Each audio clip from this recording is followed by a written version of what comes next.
Thank you so much to Senator Daines, to Congressman Newhouse for the invitation to join you all, at least virtually, for this Western Caucus Foundation gathering. Wish I could be there with you in person. I also want to thank those two leaders for everything that they are doing, both for the Western Caucus Foundation, but also to represent the interests of their constituents and rural Americans more broadly.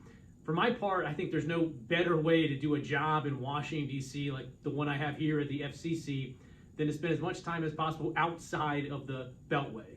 And in getting outside of D.C., that's where I have really learned a tremendous amount and brought a lot of policy ideas back to Washington that we've gotten across the finish line. And I had opportunity to spend time with Senator Daines out in Montana.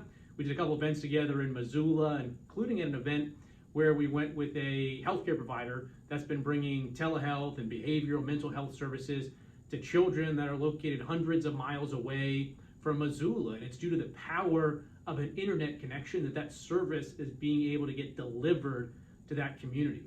I've had other chances to see firsthand the opportunity that a connection can bring to a rural community. Just take our nation's farmers and ranchers. And not too long ago, I was in a small community, Farmington, Washington. I was at a farm. And a lot of people back in DC may wonder, why do you need high-speed 5G connections on farmland? And the answer to me is pretty obvious. If you look at the average plant on a farm today, with precision ag, farmers can extract up to 18 gigabits worth of data from a single plant. That's from high-resolution imaging, soil samples, all kinds of information that can be pulled off of it so that America's farmers can continue to feed the world. 18 gigabits of data is about twice the amount of data that the average consumer uses each month on a smartphone. So think about that for a second. When you look out at the average acre of cropland, rather than visualizing it as it is with plants and other crops, think about each plant as a smartphone. And that starts to give people the sense of the amount of data that's out there, and therefore why we need to extend high-speed services to every single part of this country, including our rural communities throughout our western lands. And on this front, the news is a bit mixed. Over the last couple of years, we have made great strides in bridging the digital divide. I'll give you just a couple quick examples. Back in 2016, the United States was putting up about 708 new cell sites. And back then, China and other countries were just putting many, many multiples of those cell sites up. After all, cell sites are the building blocks of 5G. And the reality was it was taking too long and it cost too much to build cell sites in this country. So our new builds had effectively flatlined back then. But over the last couple of years, we modernized and streamlined those infrastructure regulations here at the FCC and in Congress. And the results are really quite remarkable. Again, we had 708 new cell sites in 2016. In 2019, after those modernized rules went into effect, over 68,000 cell sites went up in this community. So as COVID-19 hit this country, think about all of the new cell sites that were up when everyone's lives basically turned onto the internet more than ever before for telehealth, for teaching our kids remotely, for working remotely. We had a lot more robust network. We had a lot more network out there because of these streamlined regulations. So that's the good news. We've had record levels of new fiber investment. The digital divide is narrowing substantially. Internet speeds are up, and that's great news. But look, if those new connections and new builds are taking place a town over from where you live, and the digital divide still exists in your community, then all that data and statistics that I've just read through to you is basically meaningless to your life. And in many ways, I agree. We're not back here in Washington raising the mission accomplished banner. There are still too many communities that don't have the high-speed internet connection that they need. And here at the FCC, we are tackling this remaining challenge on several fronts. For one, we are seeing an unprecedented influx of federal dollars to help finish the job and truly end the digital divide. If you step back and look at just the handful of federal agencies in DC that deal regularly with broadband, Commerce, Treasury, Agriculture, Education, the FCC, across those agencies, and putting aside the most recent infrastructure bill that passed, those agencies have, by my count, $800 billion that could be used for broadband infrastructure. Now, it's not earmarked for broadband infrastructure. It could go to other infrastructure as well. but that's eligible for spending on broadband infrastructure. And then you have billions of dollars on top of that added recently through the new infrastructure legislation. So we're at a unique point in time because money, federal dollars, aren't the problem right now. We've never been in a situation in which we've had enough federal dollars appropriated to fully bridge the digital divide, but we do have that now.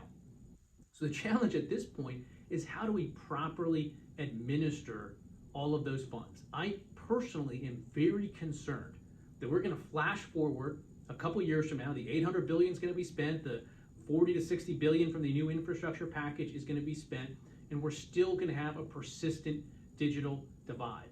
So now is the time that we have to be very focused on the implementation of all of these programs. That means the agencies have to spend these dollars in accordance with the FCC's still to be completed broadband maps so that the distribution of this money is coordinated. We don't end up spending dollars where there is broadband rather than focusing on the communities that still need it. So that's one, making sure that we are properly implementing these billions upon billions of federal dollar programs.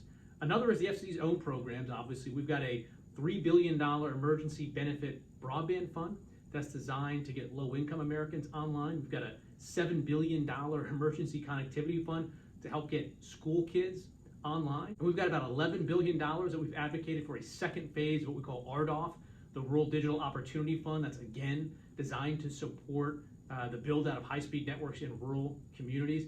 We've got a 5G fund that's $9 billion, designed to make sure we get high-speed wireless, mobile wireless services in rural communities. But again, we can't get those RDOF $2 or the 5G fund dollars out the door until the FCC completes its maps. So getting those maps done quickly has to be a top priority, and frankly, I'm disappointed that we haven't gotten those maps done already this year. Finally, there's gonna be some supply chain and workforce challenges. I've traveled around the country, I've met with telecom crews, and they tell me there's shortages and delays for everything from the pickup trucks that their crews need to build out these networks to delays in obtaining the high-speed fiber. I've met with some providers that have said it's a 70-week delay at this point to obtain the fiber. So if the country's infrastructure package doesn't include a game plan for solving the supply chain crisis, then it's really not much of an infrastructure package. And finally, one other thought for you is the FCC's own Universal Service Program. This is the regular $9 to $10 billion a year program that we use to subsidize builds in rural communities,